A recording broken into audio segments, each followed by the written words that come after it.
भारत का इतिहास वीरता की कहानियों से भरा पड़ा है ना। लेकिन कुछ नाम, वो बस नाम नहीं होते, वो एक गूंज बन जाते हैं जो सदियों तक सुनाई देते हैं। आज हम ऐसे ही एक सम्राट की कहानी में उतरेंगे। नाम है पृथ्वीराज चौहान।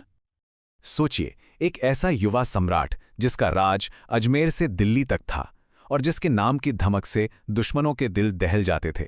पर यह कहानी सिर्फ बहादुरी की नहीं है। इसमें सियासत है, मोहब्बत है और एक ऐसा टकराव भी है जिसने हिंदुस्तान का नक्शा ही बदल कर रख दिया। किसी भी हीरो की कहानी की शुरुआत कहाँ से होती है? पृथ्वीराज के मामले में तो ये उनके पैदा होने से भी पहले शुरू हो गई थी, एक भविष्यवाणी के साथ। तो साल था 1166 जब उनका जन्म हुआ, लेकिन किस्मत को कुछ और ही मंजूर था। सोचिए, सिर्फ 11 साल की उम्र में पिता का साया सर से उठ गया और सिंहासन की जिम्मेदारी कंधों पर आ गई। ये बहुत मुश्किल वक्त था, पर उनकी माँ रानी कर्पूरी देवी एक चट्टान की तरह खड़ी रहीं। उन्होंने न सिर्फ राजपाट संभाला, बल्कि अपने बेटे को एक काबिल शासक बनने के लिए तैयार भी किया।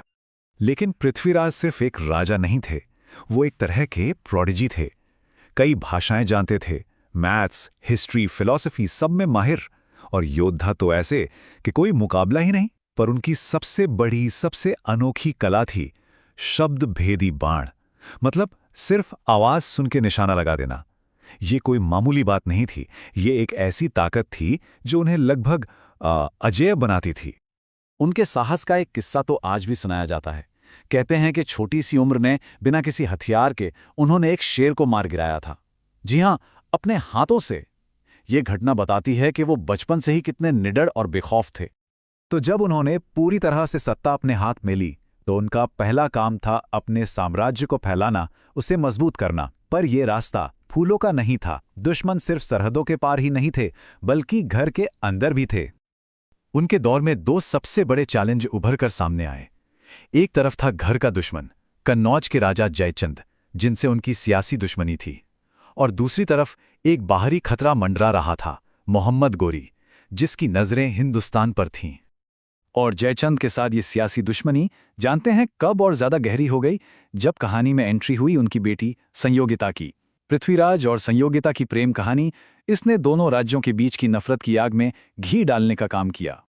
अब अपनी बेटी और अपने दुश्मन के इस रिश्ते से जयचंद आग बबूला हो गए। उन्होंने ठान लिया कि वो पृथ्वीराज को सबके सामने जलील करेंगे। तो उन्होंने एक बहुत बड़ा स्वयंवर रखा, सारे राजाओं को बुलाया सिवाय पृथ्वीराज के। और बेइज्जती यही खत्म नहीं हुई।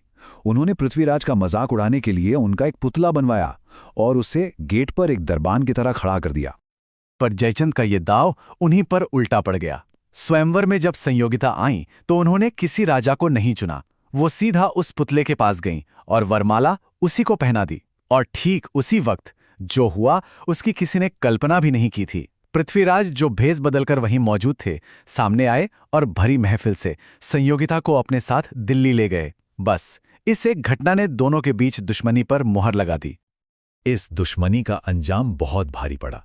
सोचिए, उस वक्त के दो सबसे ताकतवर राजपूत साम्राज्य अब एक दूसरे के खून के प्यासे थे। और इसी आपसी फूट का नतीजा ये हुआ कि जब बाहरी खतरा सर पे आया तो वो कभी एक साथ खड़े नहीं हो पाए। तो अब कहानी पहुंचती है अपने सबसे अहम मोड़ पर। एक ऐसा मोड़ जहां हिंदुस्तान की तकदीर का फैसला होना था। ये वक्त था पृथ्वीराज चौहान और मोहम्मद गोरी के आमने सामने आने का। कहानियों में कहा जाता है, और ये संख्या बहुत मशहूर है, 17। कहा जाता है कि पृथ्वीराज ने गोरी को एक दो बार नहीं, बल्कि 17 बार जंग में हराया था। और हर बार राजपूत धर्म का पालन करते हुए उसे जिंदा छोड़ दिया, माफ कर दिया। साल था 1191। तराइन का मैदान। पहली लड़ाई में पृथ्वीराज की सेना ने गोरी की फौज को धूल चटा दी। राजपूतों का सीधा हमला इतना जबरदस्त था कि गोरी की सेना टिक ही नहीं पाई।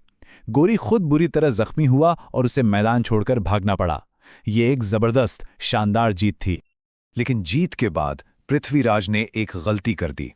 उन्होंने भागती हुई सेना का पीछा नहीं किया। कुछ इतिहासकार आज इसे ही पृथ्वीराज सिंड्रोम कहते हैं। मतलब, जब आपकी उदारता या आपके नियम एक बेरहम दुश्मन के सामने आपकी सबसे बड़ी कमजोरी बन जाते हैं। और हुआ भी वही।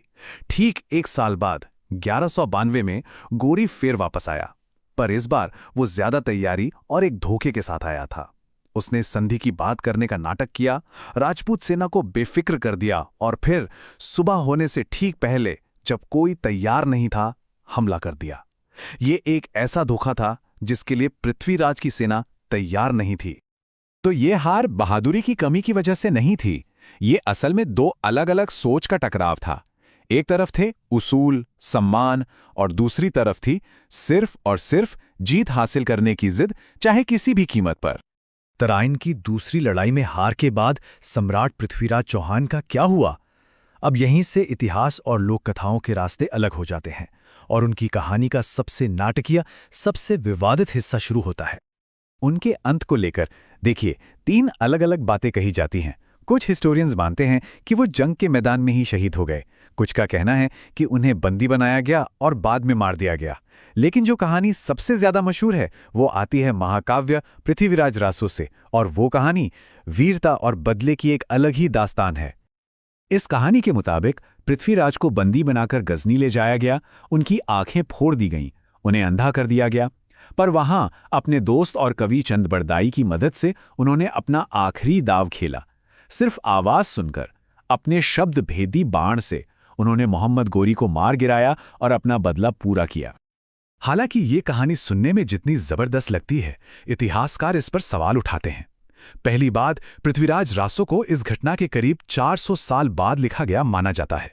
दूसरी, ऐतिहासिक सबूत बताते हैं कि गोरी की मौत 1192 में नहीं बल्कि कई सालों बाद 1206 में हुई थी।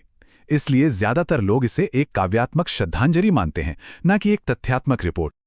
खैर, उनका अंत चाहे जैसे भी हुआ हो, एक बात बिल्कुल साफ है, पृथ्वीराज चौहान की हार भारतीय इतिहास का एक टर्निंग पॉइंट थी। इसी हार ने दिल्ली सल्तनत के लिए दरवाजे खोल दिए और आने वाली कई सदियों के लिए इस देश की सियासत और संस्कृति का चेहरा हमेशा के लिए बदल गया। लेकिन एक लड़ाई हारने के बावजूद पृथ्वीराज चौहान की विरासत आज भी जिंदा है। उन्हें एक हीरो के तौर पर याद किया जाता है, जिसने अपने उसूलों, अपने सम्मान और अपनी धरती के लिए आखिरी सांस तक लड़ाई लड़ी। उनकी कहानी आज भी हम सबको प्रेरणा देती है। और ये हमें एक बड़े दिलचस्प सवाल पर लाके छोड़ देती है। किसी हीरो की असली विरासत क्या होती है? वो जो इतिहास की किताबों में लिखा है, या वो जो लोगों की कहानियों और दिलों में जिंदा है? पृथ्वीराज चौहान की कहानी हमें यही सिखाती है कि कभी-कभी एक कहानी, एक किंवदंती सच्चाई से भी ज्यादा ताकतवर हो सकती है।